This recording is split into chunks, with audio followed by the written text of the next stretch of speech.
It's not looking good, everybody. It's not looking good. Sorry. I'm Erica, and I'm distraught. I just left the bike repair shop. I had to ride my scooter to get here. My bike, my favorite bike, my newly renovated classic, the beautiful bike is broken. There's a chance it could be repaired, but there's also a chance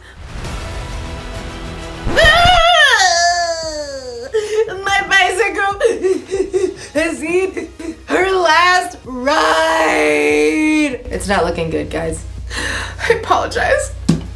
I'm not very good today at showing contentment. Contentment is learning to be okay with what you have. But how can I be okay with my bike I may not have anymore? The memories. Oh, I did the wrong hand. I'll sure miss that old girl. I don't think I'll ever be happy again. Unless they're able to repair my bike.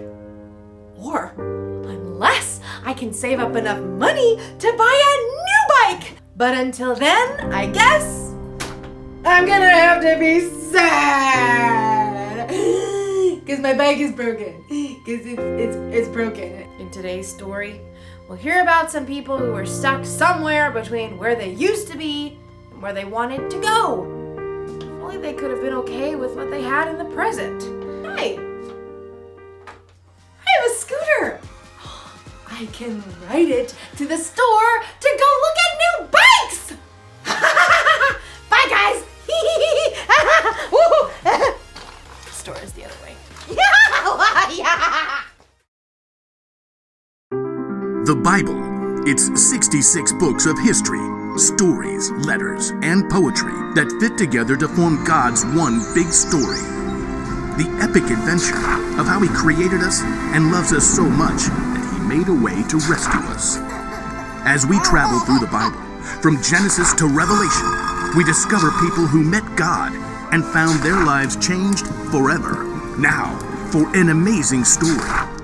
Inspired by the book of Exodus, chapters 16 and 17. The Israelites had lived as slaves in Egypt for hundreds of years, but God worked miraculous signs and parted the waters of the Red Sea to lead them to freedom.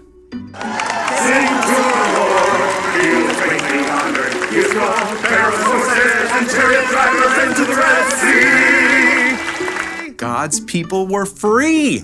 But it didn't take long for all that singing and celebrating to turn into whining. The Israelites complained to their leader, Moses.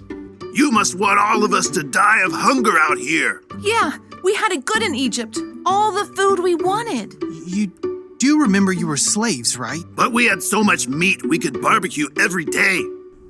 The people continued to grumble, so Moses took their complaints to the Lord. The people don't trust you to give them food.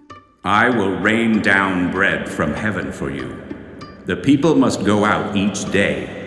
Have them gather enough bread for that day. Moses and Aaron called the people of Israel together to share God's words. Come to the Lord.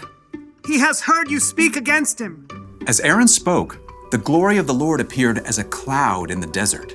Once again, God spoke to Moses. Tell the people, when the sun goes down, you will eat meat. In the morning you will be filled with bread. Then you will know that I am the Lord your God.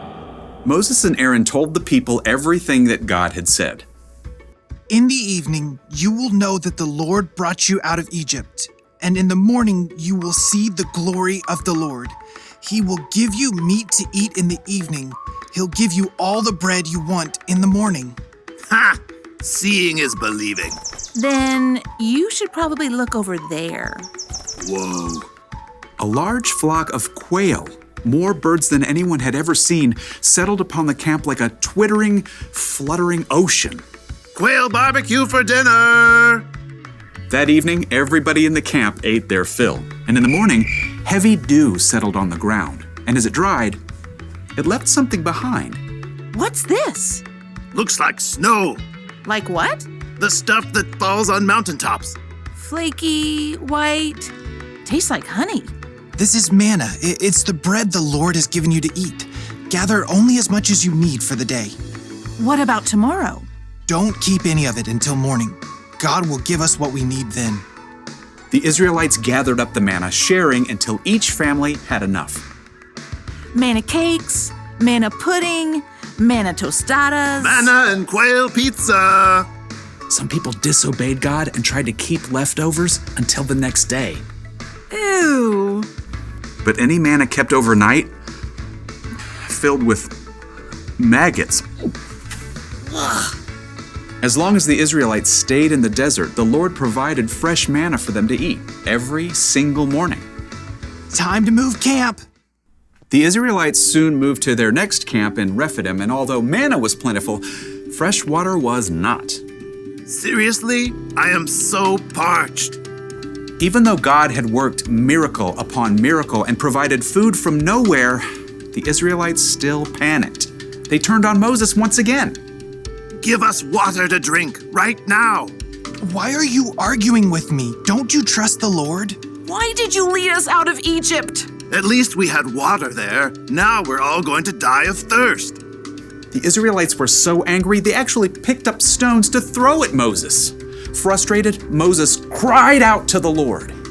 What am I gonna do with these people? They're ready to kill me. Go out in front of the people. Take the walking stick you used when you struck the Nile River. I will stand there in front of you by the rock at Mount Horeb. Hit the rock, then water will come out of it. Thank you, Lord. Moses called the leaders and the people of Israel together. Come up with me to the rock at Mount Horeb. The huge rock overshadowed Moses as he walked beneath it, walking stick held high. Now see what God will do. Moses struck the rock. Immediately, God caused cold, clear water to gush from the rock, forming a rushing stream below. Not bad. Yeah, I guess it beats Egypt. For now. Over and over, God showed that He would care for His people. But still, the Israelites were tempted to long for what they had before, in spite of their newfound freedom.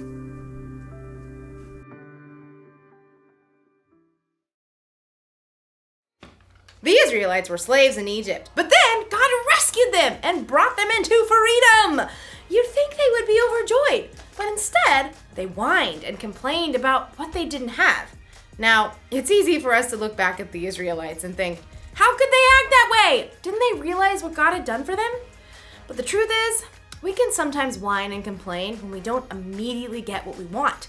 Sometimes we look backwards, like when we start a new school year. My teacher last year didn't give us much homework.